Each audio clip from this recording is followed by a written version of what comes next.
दर्शकों स्वागत है आपका विदिशा एमटी न्यूज में। मैं हूं कृष्णकांत सिंघारिया। अब देखते हैं दिन भर की खास खबर। माधवगंज क्षेत्र से मुख्य मार्ग हेतु डामरीकरण के लिए हुआ भूमि पूजन, विधायक व सांसद प्रतिनिधि रहे मौजूद।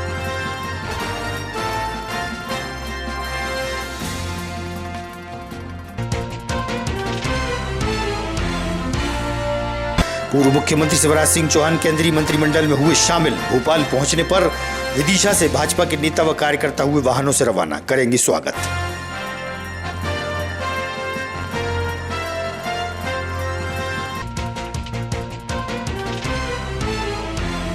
और शासकीय अटल बिहारी वाजपेयी मेडिकल कॉलेज व जिला अस्पताल में कार्यरत आउटसोर्स कर्मचारी वेतन विसंगतियों को लेकर ट्रेन से हुए भोपाल रवाना, मिलेंगे मुख्यमंत्री से।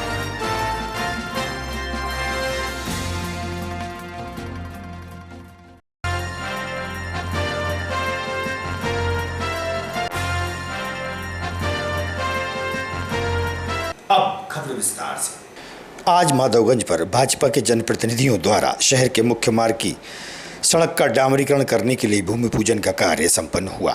इस मौके पर विधायक मुकेश टंडन ने कहा कि पूर्व मुख्यमंत्री शिवराज सिंह चौहान ने विशेष निधि के रूप में 1.5 करोड़ रुपए इस मार्ग के लिए मंजूर किए थे। भूमि पूजन कार्य करने के साथ ही इसका निर्माण कार्य भी प्रारंभ हुआ। बताया गया कि खरी फाटक रोड से माधवगंज से बड़ा बाजार होते हुए रामलीला चौराहा तक और माधवगंज से हॉस्पिटल रोड होते हुए गांधी चौक नीमताल तक डामरीकरण का रोड तैयार होना है। विधायक ने इस मौके पर कहा कि शहर के बाहरी क्षेत्रों में भी बड़े पैमाने पर कई सड़कों का निर्माण कार्य व्यापक स्तर पर किया जा रहा है। इस मौके पर विधायक मुकेश टंडन, सांसद प्रतिनिधि राकेश शर्मा उपस्थित रहे।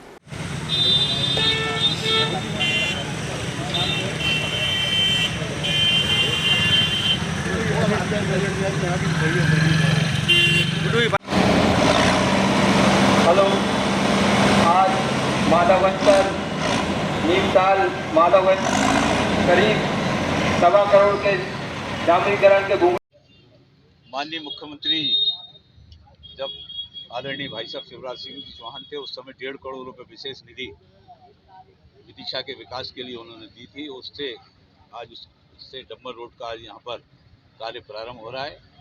विदिशा शहर की सड़कें शीघ्र ही बन जाएं, इसकी कार्य योजना बन रही है। अभी MPRDC द्वारा भी हमारे धौलखेड़ी से लेके विवेकानंद चौराहे तक सड़क निर्माण का कार्य प्रारंभ हुआ है। चूँकि वहाँ नगर पालिका ने मुखर्जी नगर तक सड़क का निर्माण किया है, तो उतने पोर्शन को रामलीला चौराहे से बजरिया की तरफ बढ़ाया जाएगा।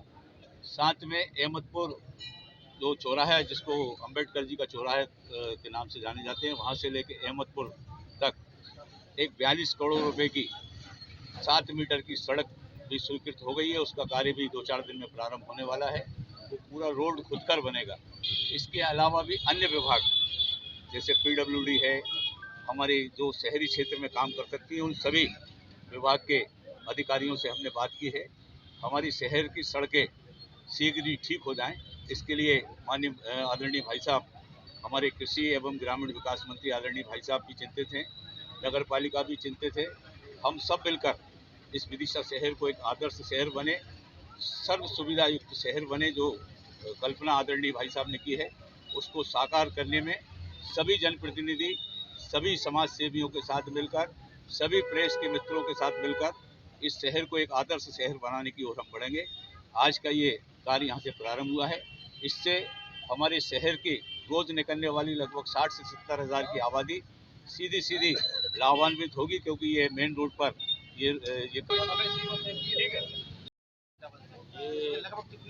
माननीय पूर्व मुख्यमंत्री जी शिवराज सिंह चौहान साहब जब मुख्यमंत्री थे, तब उन्होंने विशेष निधि से ये रोड स्वीकृत करवाई थी, जिसके लिए 1.5 करोड़ रुपए की राशि स्वीकृत हुई है। उसके लिए ये हरी फाटक से माधवगंज से बड़ा बाजार से रामलीला और एक दूसरा पैरेलल रोड माधवगंज से लेके नीमताल तक बनाया जाएगा। इसका पहला भाग यहाँ से शुरू कर रहे हैं, माधवगंज से लेके बड़ा बाजार। माधवगंज से बड़ा बाजार, इसकी क्या कीमत है? नहीं, टोटल जो प्रोजेक्ट है 1.5 करोड़। विदिशा के शासकीय अटल बिहारी वाजपेयी मेडिकल कॉलेज और जिला अस्पताल में कार्यरत आउटसोर्स कर्मचारी अपने नियमित वेतन और कम वेतन की शिकायत को लेकर कई बार धरना प्रदर्शन कर चुके हैं। अब तक समस्या समाधान न होने के कारण सभी आउटसोर्स कर्मचारी आज भोपाल रवाना हुए और CM हाउस जाकर अपनी समस्या रखेंगे। बड़ी संख्या में आउटसोर्स कर्मचारी ट्रेन से भोपाल की ओर रवाना हुए।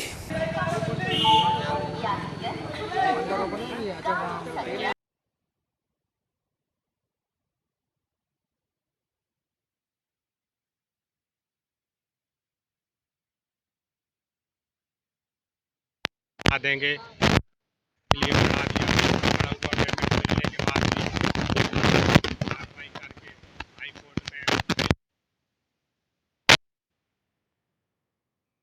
सोर्स ऑल डिपार्टमेंट के प्रदेश भर से कार्यकर्ता भोपाल में बीजेपी कार्यालय का घेराव कर रहे हैं और मोहन सरकार से मांग कर रहे हैं कि हमारा जो भी पहले जो बढ़ा हुआ वेतन था वो ही मिले और ये काट के ना। पहले हमारा वेतन था 10,600, जबकि बीजेपी द्वारा 2,000 रुपये बढ़ा दिए गए थे, लेकिन कुछ कंपनियों द्वारा इन्हें हाई कोर्ट में स्टे ले लिया और स्टे लेने के बाद बड़ी बड़ी कंपनियों ने उसको वापस निरस्त करवा दिया और हम इसके विरोध में आज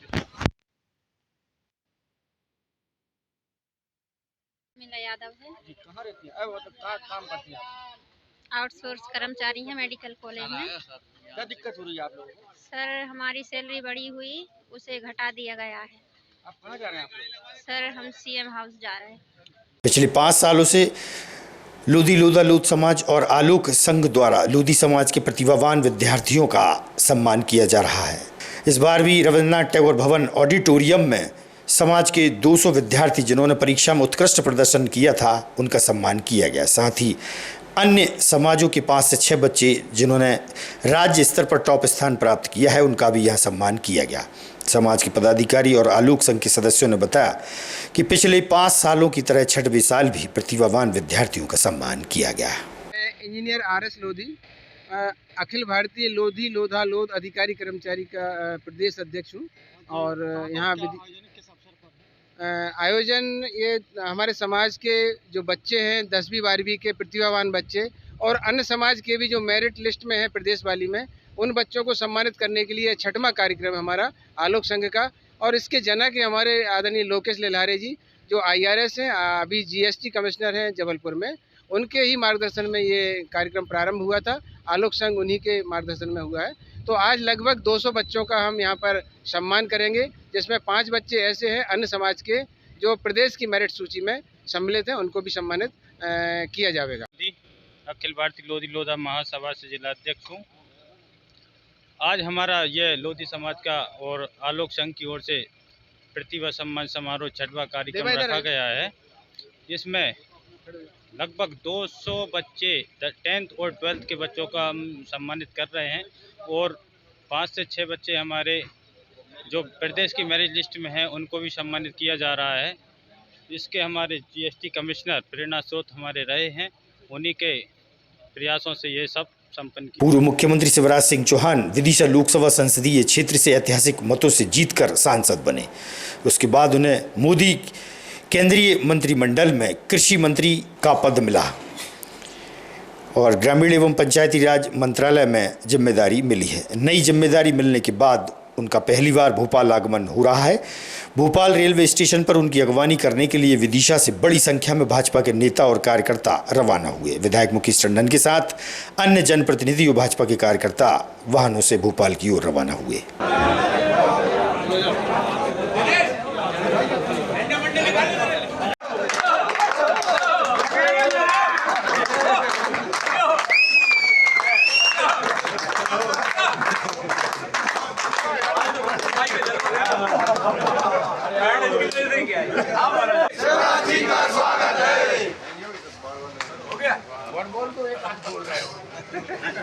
नीचे है ना ब्रिज के नीचे।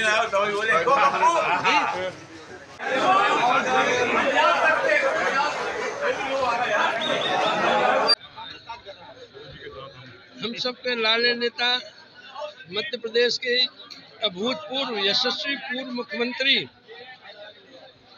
लाडली बहनों के लाडले भैया, विदिशा के जनता के लाडले, गांव गरीब और किसान की चिंता करने वाले हमारे नेता भारत सरकार में केंद्रीय कृषि मंत्री के रूप में बनकर के पहली बार भोपाल पधार रहे हैं। तो आप देख रहे हैं कार्यकर्ताओं में उत्साह है गांव-गांव से ऐसा कोई गांव नहीं बचा, ऐसा कोई मतदान केंद्र नहीं बचा।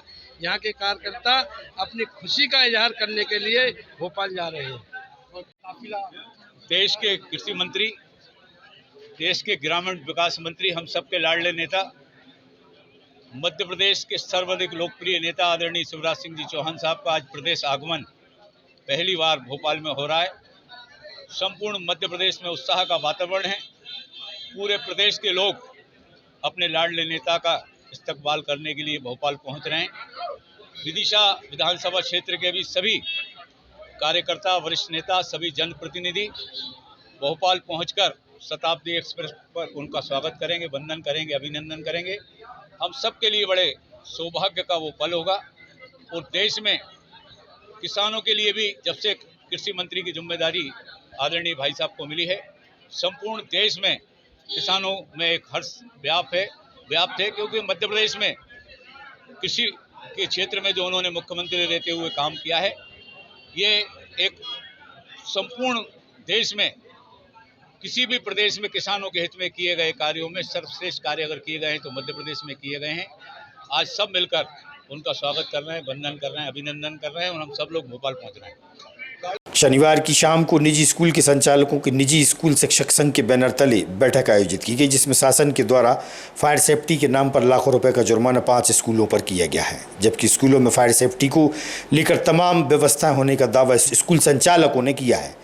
निजी स्कूल शिक्षक संघ के सदस्य बीपी सिंह ने बताया कि शासन प्रशासन की तरफ से किसी प्रकार का फायर सेफ्टी को लेकर निरीक्षण नहीं किया गया, सीधा जुर्माना लगाया गया है जो न्याय संगत नहीं है। स्कूलों के पास इतनी क्षमता नहीं है कि इतना बड़ा जुर्माना वह दे सके और उसे भर सकें। उन्होंने इस मामले में दोबारा जांच करने की मांग की है और मंगलवार को ज्ञापन देने की बात भी कही गई है।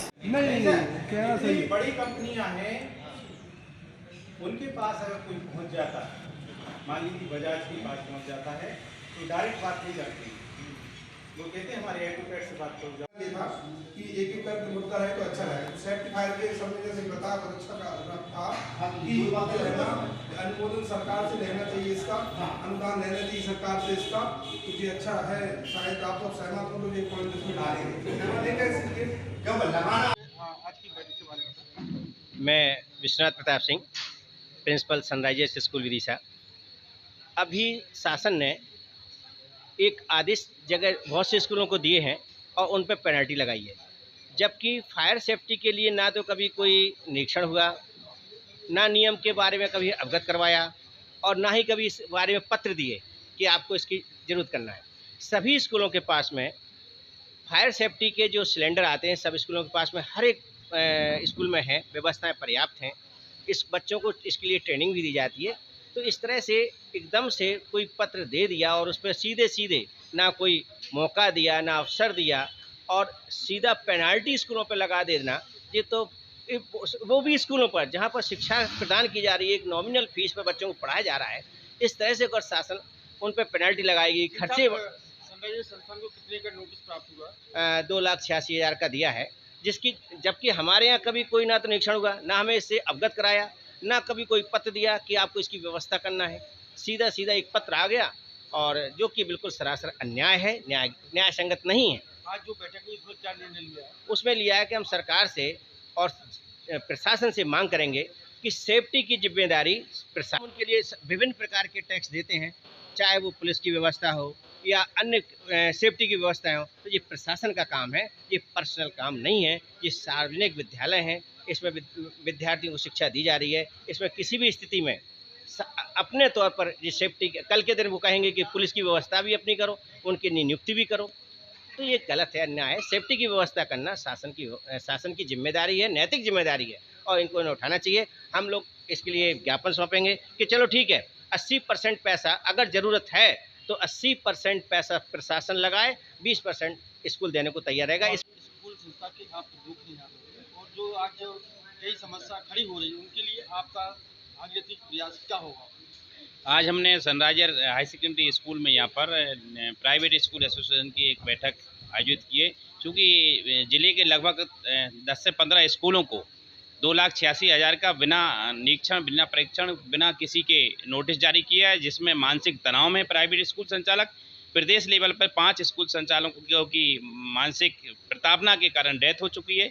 इसके विरोध स्वरूप जो फायर सेफ्टी का है उसके संबंध में फीस अधिनियम है, इसके संबंध में आरटी के संबंध में हमने यहाँ पर बैठक आयोजित की है और इन सब विरोध स्वरूप हम मंगलवार को माननीय क्षेत्रीय विधायक, नगरपालिका अध्यक्ष और माननीय कलेक्टर महोदय को सभी स्कूल संचालकों को लेकर एक ज्ञापन सौंपेंगे, जिसमें हम मांग करेंगे कि जो आपने नियम हम लोगों पर थोपे हैं इनको वापस लिया जाए, नहीं तो आगे हम प्रदेश संगठन के आह्वान पर उग्र आंदोलन और अन्य जैसा भी निर्देश होगा प्रदेश संगठन से वैसा हम आंदोलन करने के लिए मजबूर होंगे। मैं कमलेश विश्वकर्मा, संचालक sapien people school.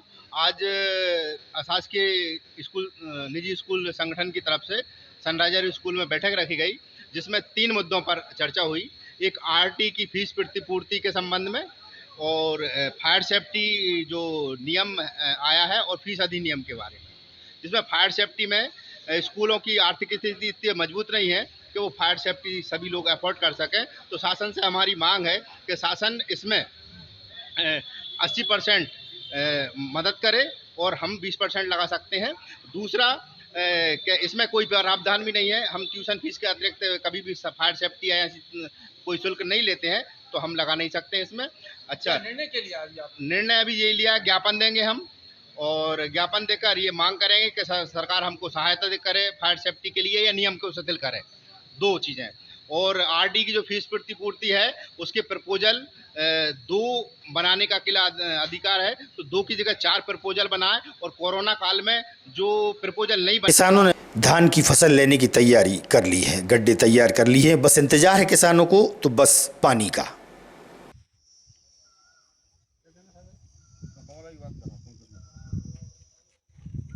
Prajapita Brahma Kumari ईश्वरीय विश्वविद्यालय के सेवा केंद्र द्वारा फादर्स डे बड़ी धूमधाम से मनाया गया, जिसमें ब्रह्म कुमारी रेखा दीदी ने अपने विचार रखते हुए कहा कि हर बच्चा अपने पिता से ही सारे गुण सीखता है जो उसे जीवन भर परिस्थितियों के अनुसार ढलने के काम आते हैं। उनके पास सदैव हमें देने के लिए ज्ञान का अमूल्य भंडार होता है। पिता की सबसे महत्वपूर्ण भूमिका होती है कि वे सदैव हर समय धीरज से काम लेते हैं और कभी खुद पर से आपा नहीं खोते। हर परिस्थिति में वे शांति से सोच समझ कर आगे बढ़ते हैं और गंभीर से गंभीर मामलों में भी धैर्य बनाए रखते हैं, किसी भी प्रकार की कमी नहीं होने देते। हमारी ज़रूरतें और फरमाइशें भी पूरी करते हैं। किसी भी प्रकार की गलती होने पर वे हमें डांटते भी हैं और प्यार से समझाते भी हैं। गलतियों के परिणाम बताते हुए दोबारा ना करने की सीख भी देते हैं। पिताजी का दिल बहुत बड़ा है। कई बार उनके पास पैसे नहीं होते हुए भी वे अपनी ज़रूरतें भूलकर हमारी ज़रूरतें और गैर ज़रूरी फरमाइशों को भी पूरा करते हैं। लेकिन आज के समय की बड़ी परिस्थिति यह है कि बच्चे अपने माता पिता को वृद्धाश्रम में भेजना पसंद कर रहे हैं और यह बड़े दुख की बात है। जिन्होंने बच्चों के लिए सारा जीवन अर्पित कर दिया, उनके लिए घर में एक कमरा तक नहीं होता। हमें आज की जनरेशन के विचार बदलने होंगे। वे कभी हमें या परिवार के सदस्यों को किसी भी चीज़ के लिए तरसने नहीं देते। फादर्स डे पर प्रजापिता ब्रह्म कुमारी ईश्वरीय विश्वविद्यालय में विशेष गुर बच्चों को दिए गए।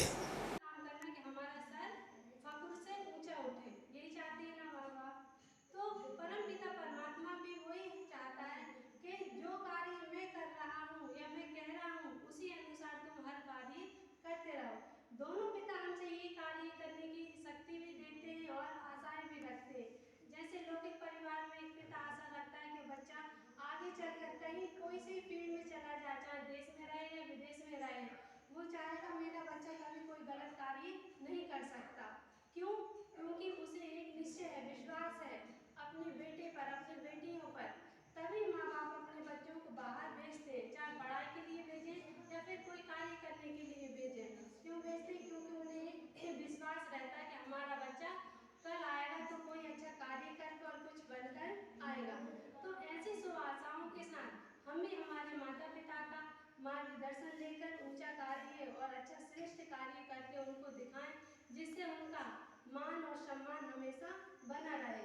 तो परम पिता परमात्मा भी हमसे आज वही चाहते हैं कि बच्चे तुम भी ऐसा कोई कार्य करके हमको दिखाओ, जिससे ये सृष्टि, ये रंगमंच जो भी 5 विकारों में जकड़ी भूत है यानी वशीभूत है, उससे ही काम क्रोध लोभ मोह अहंकार की जो ज्वाला प्रज्वलित हो रही है वो मिट जाए, वो खत्म हो जाए। जो ईर्ष्या की भावना है, द्वेष की भावना है, बैर की है, नफरत की है, वो सब हमको आपस में मिलजुल कर प्रेम से स्नेह में रहकर ये सब क्या करना है, हमें खत्म करना है। तो परमात्मा क्या चाहता है कि हम उसको याद कर रहे हैं, लेकिन क्या अपन उसको सही रीति परमात्मा भी हमारे पिता है, तो उनको हमें हर दिन, हर पल, हर सेकंड याद करना चाहिए। जब हम उन्हें याद करेंगे तो हमारे दुख तकलीफ सारी समाप्त हो जाती है। तो यहाँ पर जो राजयोग मेडिटेशन सिखाया जाता है उसमें यही सिखाया जाता है, हमारे दो पिता हैं, एक शरीर को जन्म देने लौकिक पिताजी और अलौकिक जिन्होंने हमारे शरीर में आत्मा डाली।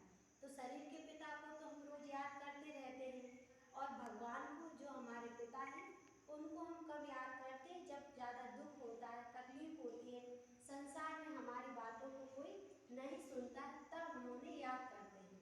तो जैसे लौकिक पिता को हम रोज रेगुलर में याद करते हैं आवश्यकता की चीज़ों के लिए, ज़रूरत की चीज़ों के लिए, ऐसे जब हम परमात्मा को याद करेंगे तो वो भी हमें सुख, शांति, आनंद, प्रेम, पवित्रता और गुणों से, कलाओं से संपन्न बना देते हैं। तो ब्रह्म कुमारी ईश्वरीय विश्वविद्यालय में परम पिता शिव परमात्मा इस सृष्टि पर पिता के रूप में हमें पढ़ा रहे हैं और शिक्षा दे रहे हैं, देवी गुणों की मैनर्स और धारणा करा रहे हैं। तो यहाँ पे जो 7 दिन का कोर्स होता है, उस कोर्स में ये बताया जाता है कि हम किस तरीके से हमारे जीवन को जिए, जीवन को जीने की कला सीखें, जिससे कि हमारा भविष्य उज्जवल हो और जीवन हमारा पवित्र हो, श्रेष्ठ हो और स्वच्छ बने। तो राजयोग मेडिटेशन से, अभ्यास से हम परिवर्तन अपने आप को कर सकते हैं। ये सच्चा पेरेंट्स डे है और पिताजी को एक गिफ्ट है कि हम आज पिताजी को 5 बुराइयों को दें। काम, बुरे काम नहीं करेंगे, क्रोध, लोभ, मोह और अहंकार, प्लस में साथ में आलस, क्योंकि अगर आलस है तो हम अपने जीवन में कभी भी कोई तरक्की नहीं कर पाते हैं।